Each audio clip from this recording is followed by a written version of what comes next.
Hello everyone, Henrik Karapetyan here at Violin Outside the Box with Dr. K. And this is a follow-up video to another video that I did a couple of weeks ago, right here in this room. I recorded a piece called Deep River. It's an all spiritual and a piece that I really love, and I have some really good memories with this piece.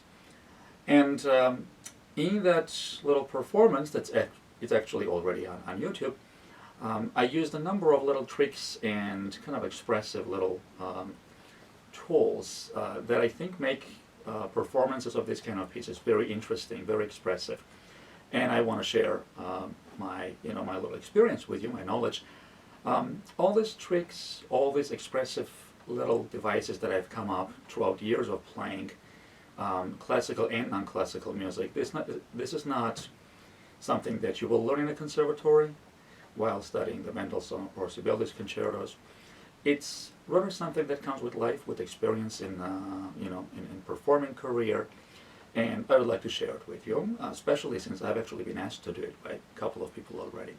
So please take a second to click the like button and subscribe if you haven't, and let's start. So, number one, the slide. Now you'll be like, well, we know what a slide is. We call it glissando, portamento, same thing, an expressive shift that is used, somewhat sparingly in classical music. Well, I'm going to talk about the slide down. So in the very beginning of the piece, this is, by the way, an arrangement of Deep River by Misha Elman, violinist, and the arrangement was for violin and piano, but I think it works for solo violin, so I recorded a solo violin version. And it goes from the beginning like this.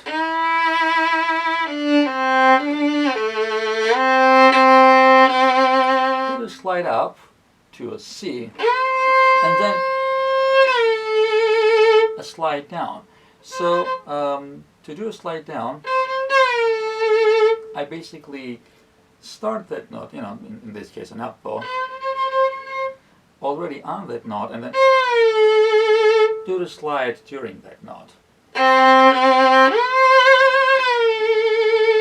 That. I can't remember any piece in classical repertoire that I would do that and it would be appropriate, yeah? But this piece is a little bit different, there's a folk idiom in it, and it's just a very different type of expressiveness, I guess. So that's the very first one, the slide down, and I think you will hear that slide a couple of more times throughout the piece. And that's the first little technique. Okay, technique number two, a vibrato above the pitch. Now, what do I mean by this? We vibrate differently, whether you are a singer or a woodwind player or string player, you do the vibrato differently.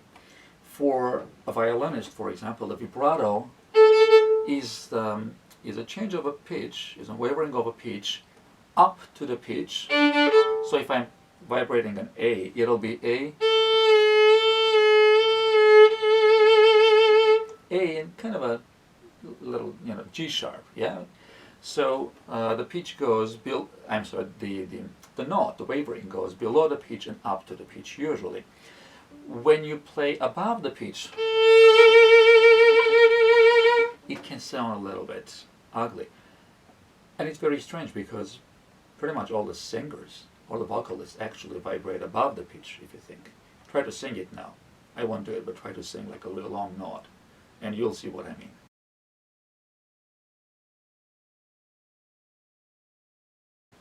Once in a while, though, just a little bit deviation from the regular vibrato pattern can be very expressive too. So I'm going to show you this one. In the recording that I did, I played.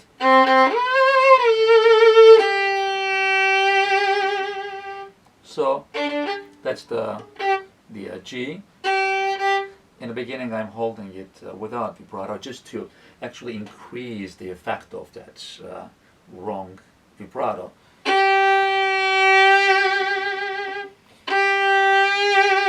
So this is a bit of an excessive, of course, way of doing that, but I really vibrate with a lot of movement forward, so that the note goes a little bit above the actual pitch that I need. So it sounds.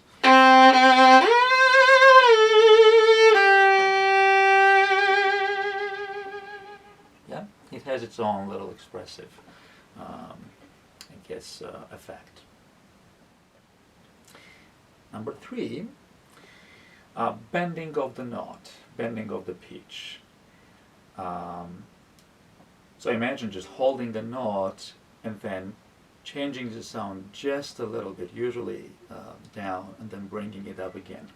And that's a little tool little expressive technique I think that I learned playing a lot of folk music. That's actually one of my, really like the blessings that I had after finishing college. I was lucky enough to join a number of bands. It just was the right person at the right time, I guess. And playing folk music and a little bit of jazz and a couple of other styles really, really opened my eyes to all kinds of different expressive and sonic possibilities on my instrument. I actually know my instrument much better now because of the improvisation that I've been doing. And when I come back to classical music, I have a very fresh look to it. So anyway, as I said, I have really the privilege of being in both folk and classical worlds. And this is something, the bending of the sound is something very, very common in many styles. So here it is. It's, I think it's just like 3 or 4 measures into the piece. The next note, the E. Here it is. So I'm playing the note on the pitch first, and then flattening my finger, kind of moving my wrist back so that my finger rolls back and the pitch goes down. And again, vibrato after that. Here it is. And right after that, a bit of a rubato, even though it's written as a slur. So that was the bending of the note. Okay, the ponticello. Now, this is not, this is not a technique that is unfamiliar to classical musicians, but actually we do it much less. A lot of Baroque compositions have ponticello, less when you get to classical and Romantic period. Ponticello is, well, for those of you who don't know it, it is moving the bow really close to the bridge of the violin, so you get this overtones. Instead of a straight sound, straight pitch,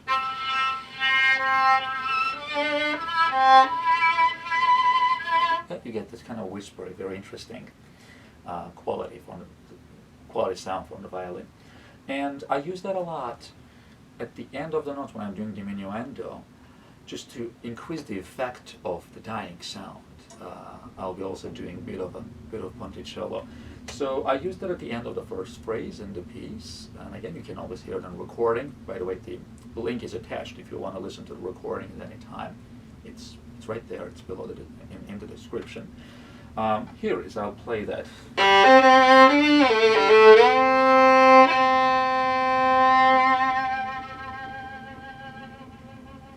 At the very end, a very simple technique.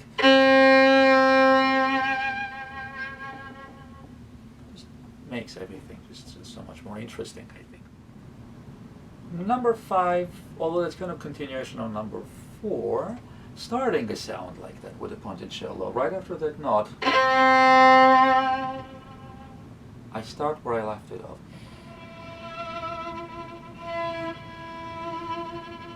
Yeah. Now you can get this kind of a quality both at the the bridge, or really far away on the fingerboard. And in that case, it's not ponticello; it's more like what's called flautando.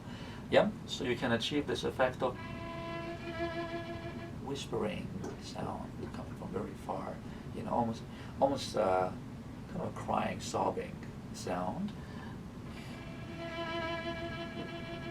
And sometimes I I let the bow bounce a little bit, almost intentionally too. So something like a combination of that flautando and a little bit of a bounce adds another effect. Number 6. We're at 6, right? I think, yeah.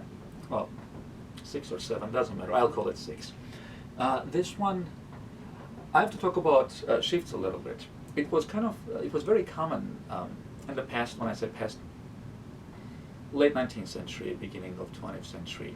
It was very common for violinists to have this very wide array of shifting techniques, different ways of doing a shift, just to, again, to increase its expressive quality.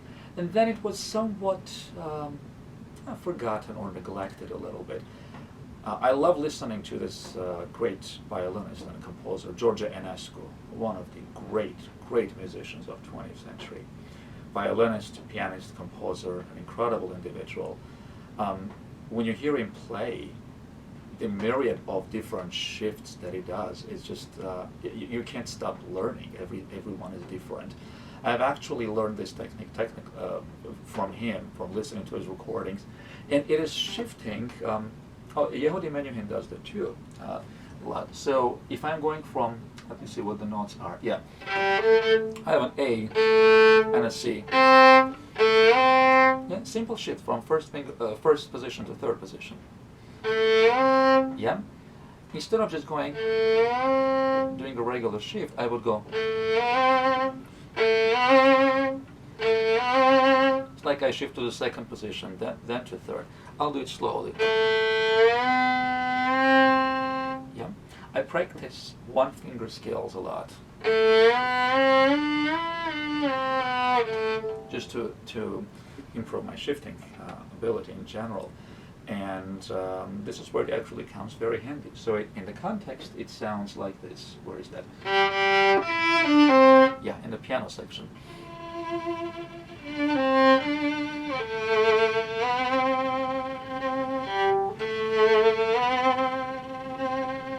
Like it takes me a while to get to the note that I want. So that was what, technique number 6. All right. Number 7, imitation. I use a lot of imitation in my in folk music, especially when I'm playing folk music. Imitation of human sounds like laughter or sobbing or things like that. Imitation of and all kinds of other instruments. And that's something that you find in classical music too, like in Paganini composed.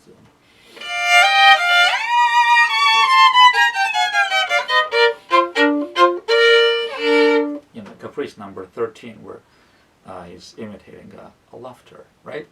And many other works. And this is a bit of a novel thing in classical music, but it's not in folk music. It's used really abundantly. So here is an example of that in the middle of the piece before getting to the recap.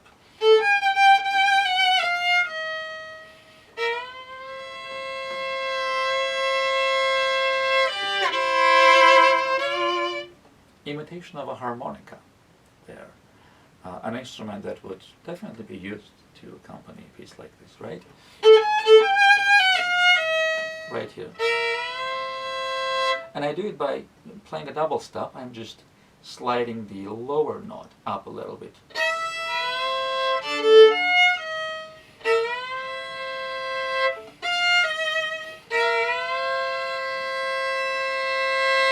And just holding a little bit longer to keep that, to try to again imitate that specific sound of the harmonica, and it's also in the range of the instrument. Number 8, this is relatively simple. There are a lot of double steps in this piece, and it wouldn't hurt maybe once or twice to break that double step. Instead of playing both notes right in the beginning together, to do something like this.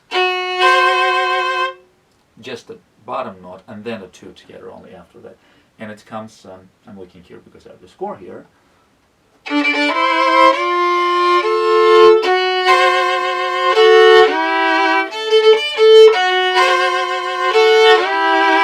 Not much different from very common technique in more classical concerto repertoire or classical playing in general, of breaking the chords. Of course, it's impossible to play 4 notes on the violin. You have to break the chord anyway, but there can be that or Yeah, just a little more expressive way of doing that. So that was number 8, and we have one more left. And the last one. And that's my favorite one. And I think it goes really well with the piece. What is the piece called? Deep River. So what's better than imitating a little bit of a wavering sound, yeah? And doing it too many times would be just little, I think, relatively tasteless. So I only do it at the very end, on the last note, which goes, I'm going to play a little bit before.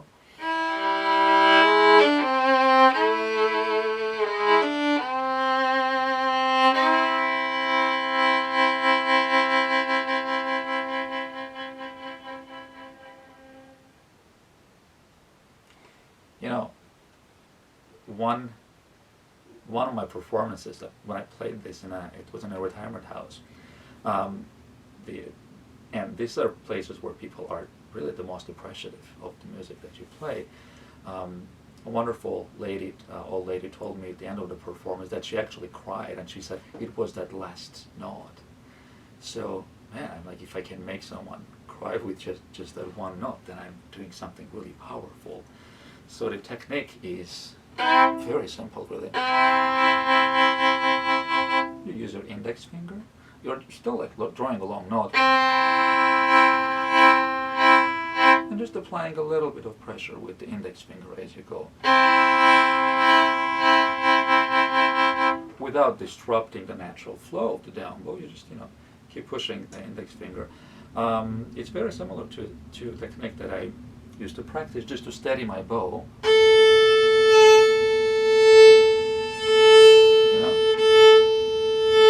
Just to have a little more control over the bow. It's a common thing that, this is a thing that you actually will be taught in conservatory, how to, in order to control the bow, how to apply a little bit more and less weight within one bow. So use that to create a beautiful flowing river at the end of the piece that you're playing.